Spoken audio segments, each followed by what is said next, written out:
আসসালামু আলাইকুম স্যার। ওয়ালাইকুম আসসালাম। আপনি কি আমার ম্যাডামকে দেখতে আসছেন? হ্যাঁ, তোমার ম্যাডাম কি ভিতরে আছে? জি স্যার, ভিতরে আছে। ও আচ্ছা। স্যার, কি? এই টাকাটা মনে হয় আপনার।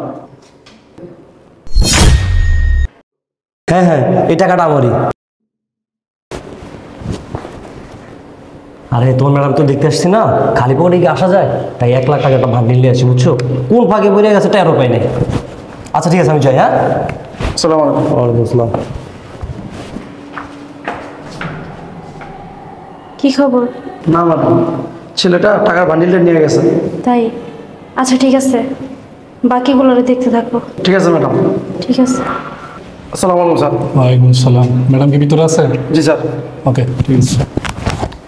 স্যার, কি হলো? টাকাটা মনে হয় আপনার। হ্যাঁ হ্যাঁ হ্যাঁ, টাকাটা আমারই। টাকাটা কখন যে পড়ে গেছে মানে টেরও পাইনি। ঠিক আছে, যদি বিয়েটা ঠিক হয়ে যায়, যাওয়ার সময় তোমার বকশিস দিয়ে যাবো মনে। তোমার ধন্যবাদ। থাকো। হ্যাঁ, আসসালামু আলাইকুম স্যার। ঠিক আছে। কি ব্যাপার চাচা, এখন যে ছেলেটা আসলো এই ছেলেটা কেমন? না না ম্যাডাম, এই ছেলেটা ভালো না, লুবি অনেক। টাকা বান্ডিলটা লয়ে গেছে। আমার যাওয়ার সময় বলছে যে বিয়ে ঠিক হইলে আমার নাকি হাদিয়া দিয়ে যাইব। চাচা, তাহলে কি আমার ছোট বোনটার জন্য একটা সুযোগ্য ছেলে পাবো না? দেখেন, আরো দু একজন তো আছেই, এর ভিতরে একজন ভালো পান কিনা। আচ্ছা ঠিক আছে, আপনি দেখতে থাকেন। আসসালামু আলাইকুম। ওয়ালাইকুম আসসালাম। কি জাকাত নিতে আইছেন? না, তাহলে আমি আপনাদের ছোট ম্যাডামকে দেখতে আসছি। কি? আপনাদের ছোট ম্যাডামকে দেখতে আসছি আমি। ছোট ম্যাডামে দেখতে আইছেন? ঘুরন তো একটু দেই। তা আপনার এই অবস্থা কে? কি অবস্থা? হ্যাঁ, না চাকরি লেগে আইছেন কোনো? না না, আপনাদের ওই ছোট ম্যাডামকে দেখতে আসছি, ওর জন্য নাকি পাত্র খুঁজতেছে। আপনি দেখা যায় কামলার মতন। ম্যাডাম কি ভিতরে আছে? আছে। ঠিক আছে। করছে পাগল বউ লাগে। এই যে জি, টাকাটা মানে আপনার। না না না, এ টাকা আমার না। আমি তো জীবনে 1 লাখ টাকার বান্ডেল দেখিও নাই, ধরিও নাই। এত টাকা আমি জীবনে চোখেও দেখিনি। এই টাকা আমার না। আরে টাকাটা আপনারই। আপনার ছেলে এখানে কেউ আছে? টাকাটা আপনারই, নিয়ে নেন। না না চাচা, আপনি ভুল করতেছেন। এইটা আমার টাকা না, আমি কেন নিব? তাহলে এটা আপনার টাকা না? আরে না না, এ টাকা আমার না। আমি এত টাকা স্বপ্নও দেখিনি। আমি আইসি তো পায়ে এটা, গাড়ি ভাড়ার টাকাও নাই। ঠিক আছে, যান।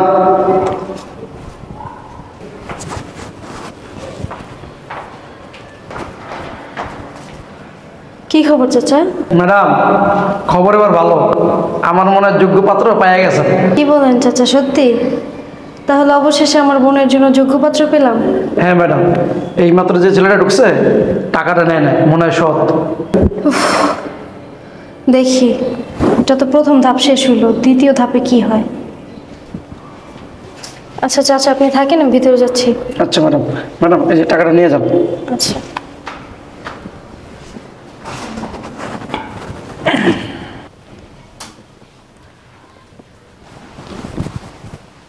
আসসালামু আলাইকুম।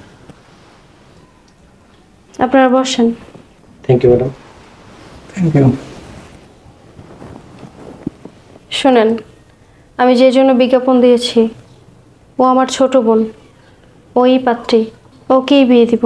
আপনাদের মনে নিশ্চয়ই কৌতূহল জাগছে যে আমাদের এত টাকা পয়সা অর্থ সম্পত্তি থাকার পরও আমার ছোট বোনের বিয়ের জন্য কেন পত্রিকায় বিজ্ঞাপন দিলাম। শুনেন, আমরা 2 বোন, আমাদের আব্বু আম্মু কেউ বেঁচে নেই। ওনারা একটা রোড অ্যাক্সিডেন্টে মারা গেছে। আমার বিয়ে হয়েছে, আমি আর আমার হাজব্যান্ড, আমরা 2 জন লাইবেরিয়াতে সেটেল। আমাদের খুব একটা দেশে আসা হয় না, কিন্তু আমার ছোট বোন মিথিলা ও দেশেই থাকে। ওর আসলে বাহিরের কালচার ভালো লাগে না, সেজন্য ও দেশেই থাকে। আর সবচেয়ে বড় কথা হচ্ছে, এই বাড়িতে আমাদের আব্বু আম্মুর অনেক স্মৃতি, তো এই কারণে এখানেই থাকে। আমি জানি আপনারা এখন বলতে পারেন, আমাদের এত টাকা পয়সা থাকার পরও আমার বোনকে কেন এভাবে বিয়ে দিতে চাচ্ছি। আসলে আমাদের এত টাকা পয়সা থাকলে কি হবে, আমার বোনকে যোগ্য একটা পাত্রের সাথে বিয়ে দিতে পারছি না। আমার বোন কিন্তু পড়াশোনা করা শিক্ষিত একজন মেয়ে, খুবই নম্র ভদ্র। তারপরও ওর জন্য ভালো একটা ছেলে পাচ্ছি না, যারাই আসে বিয়েটা ক্যান্সেল করে চলে যায়। কেন? আমি জানতাম আমার বোনের বিয়ে ক্যান্সেল হয়ে যায়, এই কথাটা বলার পরে এই কোয়েশ্চেনটা আমাকে করবে যে কেন ক্যান্সেল হয়ে যায়। আসলে আমার বোনের ছোট্ট একটা প্রবলেম আছে, প্রবলেমের কথাটা যখনই বলি তখনই সবাই বিয়েটা ক্যান্সেল করে চলে যায়। আপনারা মনে হচ্ছে চমকে উঠলেন। ম্যাডাম, উনি তো দেখতে যথেষ্ট সুন্দরী, কি প্রবলেম? উনি কি কথা বলতে পারে না? না না, আমার বোনের ওই রকম কোনো প্রবলেম নেই, এমনিতে সব কিছু ঠিকঠাকই আছে, কথাও বলতে পারে, হাসতেও পারে, গাইতেও পারে, কিন্তু প্রবলেমটা অন্য কোথাও। তাহলে ম্যাম প্রবলেমটা কোথায়? আসলে আমার বোনের একটা অসুবিধা আছে, মানে রোগ আছে আর কি। যখনই মানে শুনে পাত্ররা রোগের কথাটা তখনই মানে আর হচ্ছে আগে বাড়ে না, চলে যায় ক্যান্সেল করে দিয়ে। রোগ? কি রোগ? যে রোগের কথা শুনলে পাত্ররা বিয়ে ক্যান্সেল করে দেয়? আসলে ওর রোগটা যে ঠিক কি সেটা আমরা এখন পর্যন্ত বুঝে উঠতে পারিনি।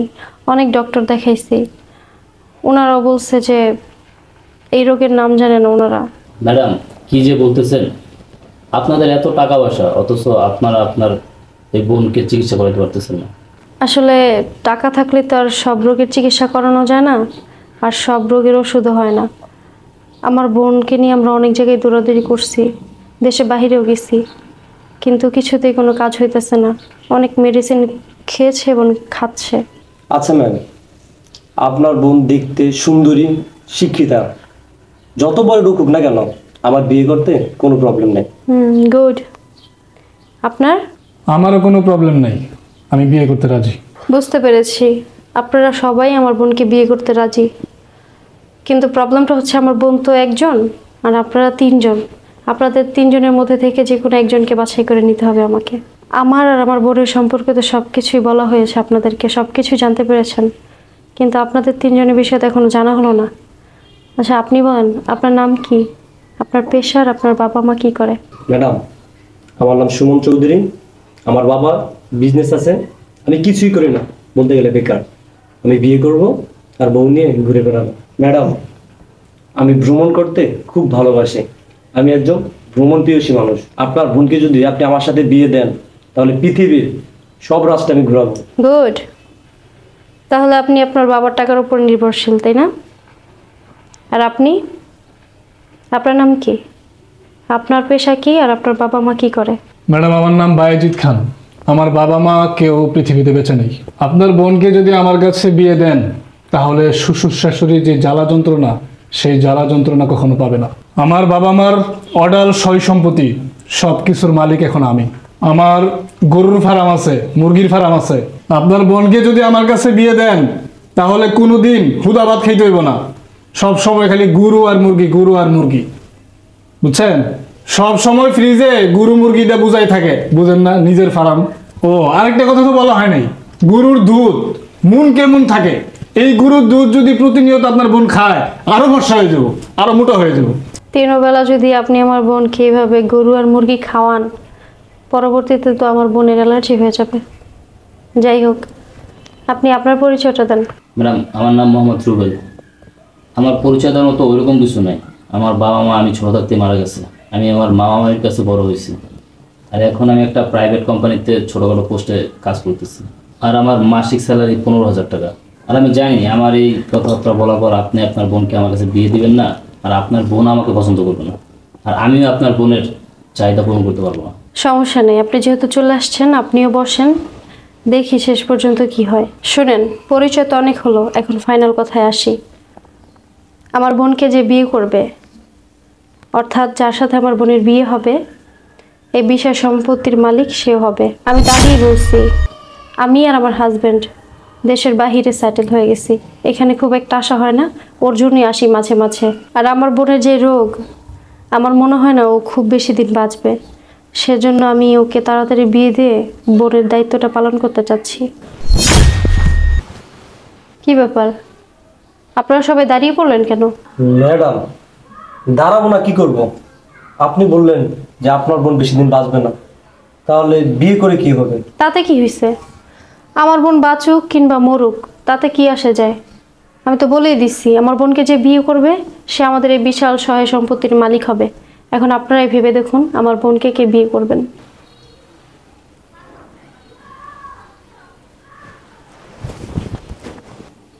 কি ব্যাপার, ওনারা দুজন তো বসে পড়লো, আপনি দাঁড়িয়ে আছেন কেন? ম্যাডাম, ওনাদের হয়তো বউয়ের সাথে সম্পত্তিও দরকার, কিন্তু আমার তো সম্পত্তির দরকার নেই, আমার দরকার বউ।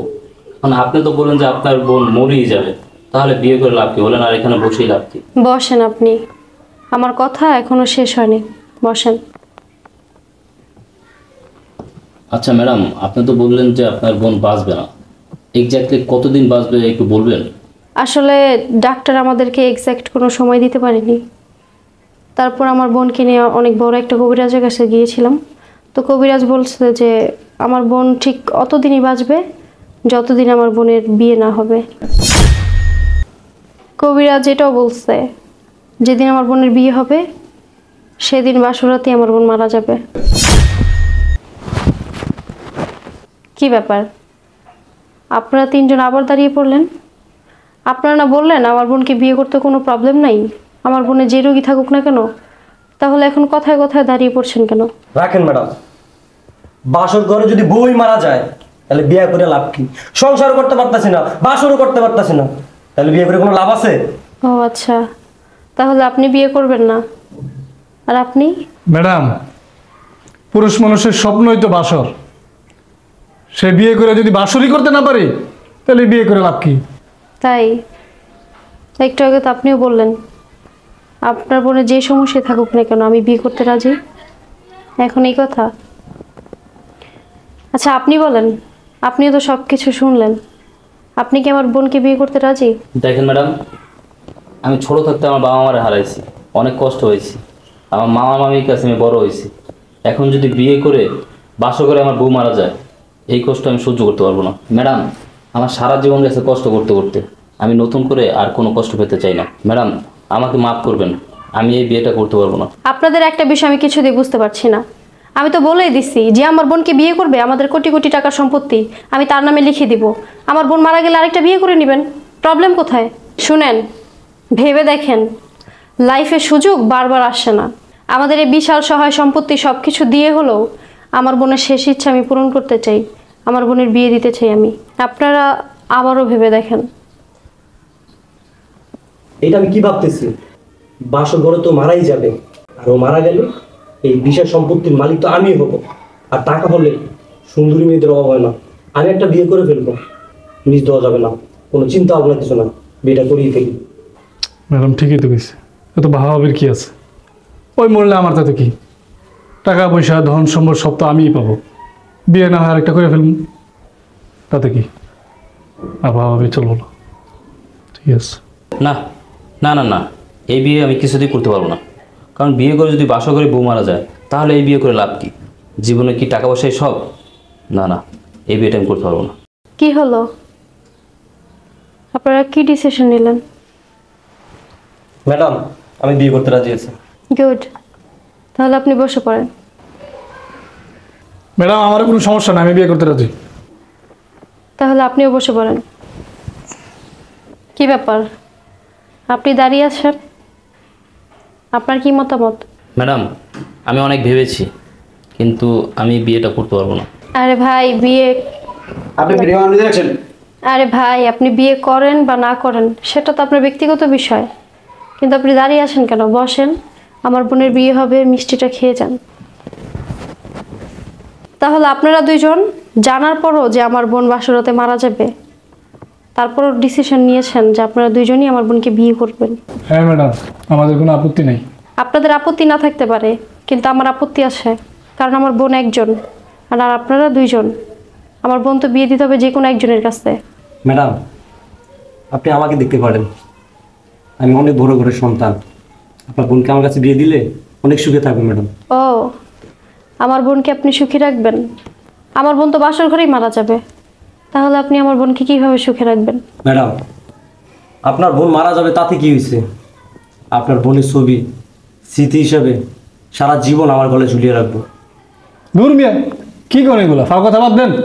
আপনি তো মেয়ে আপনার বউ মারা যাওয়ার পরে আরেকটা বিয়ে করে ফেলবেন। ম্যাডাম আমার কথা বাদ দেন, আমার কাছে বিয়ে দেন। ওর নামে আমি ফার্ম করে দিব, মুরগির ফার্ম, গরুর ফার্ম করে দেন। আপনি একটু বেশি কথা বলেন। ম্যাডাম আমার সাথে কথা বলতে হবে, চুপ থাকতে পারেন না? চুপ করেন। আপনারা দুজনের মধ্যে প্রতিযোগিতা বন্ধ করেন। আমি ডিসিশন নিয়ে নিয়েছি কার সাথে আমার বোন বিয়ে দিব। সুমন সাহেব আর বাইজিৎ সাহেব, আপনারা দুজন এখন আসতে পারেন। কি বলেন ম্যাডাম? আমরা দুজনেই তো ভালো ঘরের সন্তান, অনেক টাকার মালিক আমরা। আমাদের দুজনের একজন তো আপনার পছন্দ হওয়ার কথা। আপনাদের দুজনের মধ্যে একজনকেও আমাদের কারো পছন্দই হয়নি। আপনারা ভদ্র, আপনারা হচ্ছেন শিক্ষিত শয়তান, লোভী আপনারা। ম্যাডাম, আপনার কি দেখে মনে হলো যে আমরা লুবি? শুনেন, আপনাদের প্রথম পরীক্ষা না আমার বাসার গেটের সামনেই হয়ে গেছে, যখন আপনারা আমার বাসায় প্রবেশ করছেন।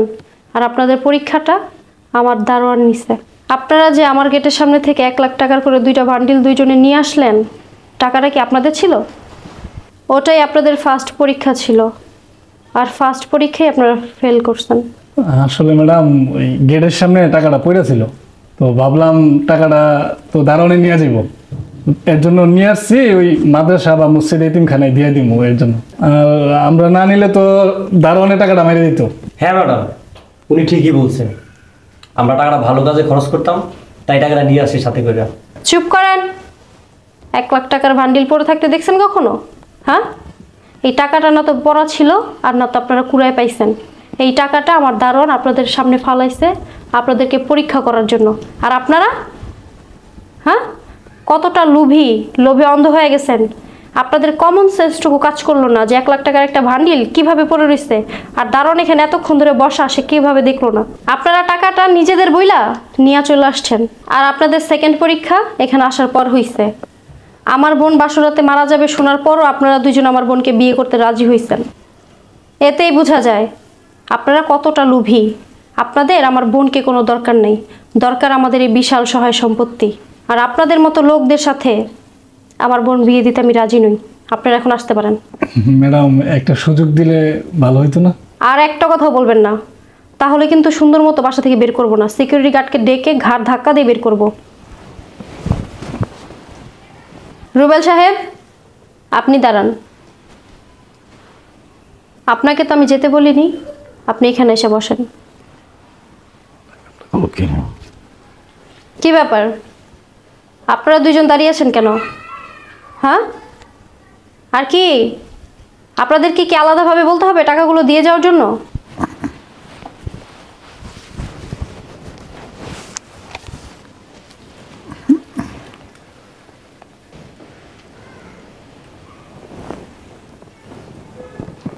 আপনারা যাওয়ার আগে আরেকটা কথা শুনে যান। এই যে আমার বোন, বাস্তবেই না তো আর কোনো অসুখ আছে, আর না তো বিয়ের পর বাসরাতে মারা যাবে। আমার বোন পুরোপুরিভাবে সুস্থ। আর আমার বোনের স্বামী হিসেবে আমি এই ছেলেকে সিলেক্ট করেছি। আপনারা এখন আসতে পারেন। আর শুনেন, আপনাদেরকে ফ্রিতে একটা অ্যাডভাইস দিয়ে দিই, লোভ ছেড়ে দেন, জীবনে কিছু করতে পারবেন। যান। ম্যাডাম, আমার কিছু প্রশ্ন ছিল। আমার প্রথম প্রশ্ন হলো, আপনার বোন যেহেতু সুস্থ, তাহলে কেন এই নাটকটা করলেন? আর আমার দ্বিতীয় প্রশ্নটা হলো, আমার মতো একটা গরিব ছেলেকে কেন আপনি সিলেক্ট করলেন? শোনেন, আমি তো আগেই বলছি যে আমি আর আমার হাজব্যান্ড দেশের বাহিরে থাকি। দেশে খুব একটা আসা হয় না। আমার বোন বাহিরে যেতে চায় না, ওইখানেই থাকতে চায়। আর আমার বোনের অসুখ বাদে বাকি সব কথা সত্যিই বলছি। আমি চাইতেছি আমার বোনের জন্য এমন একটা ছেলে যে সৎ, তার মন ভালো, ব্যবহার ভালো, চরিত্র ভালো। আর এমন একটা সৎ ছেলে আমি এতদিন ধরে খুঁজতেছি আমার বোনের জন্য, কিন্তু কোথাও পাচ্ছিলাম না। সবার ভিতরেই লোভ কাজ করে। আমি আমার বোনের জন্য এই পর্যন্ত অনেক ছেলে দেখছি, কিন্তু শুধু আপনাকে দেখলাম তাদের থেকে ব্যতিক্রম। 1 লাখ টাকা বান্ডিল দেখেও আপনি নেন নাই। আপনি বলে দিচ্ছেন ওই টাকা আপনার না। আর আপনি যখন জানতে পারছেন আমার বোন বিয়ের পরে বাসরাতে মারা যাবে, তখনই আপনি বলে দিচ্ছেন যে আপনি আমার বোনকে বিয়ে করতে পারবেন না, কারণ বিয়ের পর যদি আপনার ওয়াইফই মারা যায় তাহলে আপনি এত টাকা পয়সা দিয়ে কী করবেন? আপনার এই সততার মন মানসিকতা দেখে আমি মুগ্ধ। এখন আপনি যদি রাজি থাকেন তাহলে আমি আমার বোনকে আপনার হাতে তুলে দিতে চাই। দেখেন, আমার কোনো গার্ডিয়ান নাই, আমি এতিম মানুষ। আপনি যা ভালো মনে করেন তাই করেন। কিরে, তুই কি বলস? আপু তুমি যা বলবা তাতে আমি রাজি। আলহামদুলিল্লাহ, যেহেতু আমার বোনও রাজি, আপনিও রাজি, তাহলে আমরা সামনে একটা ভালো দিনক্ষণ দেখে বিয়েটা সেরে ফেলি। ঠিক আছে আপা।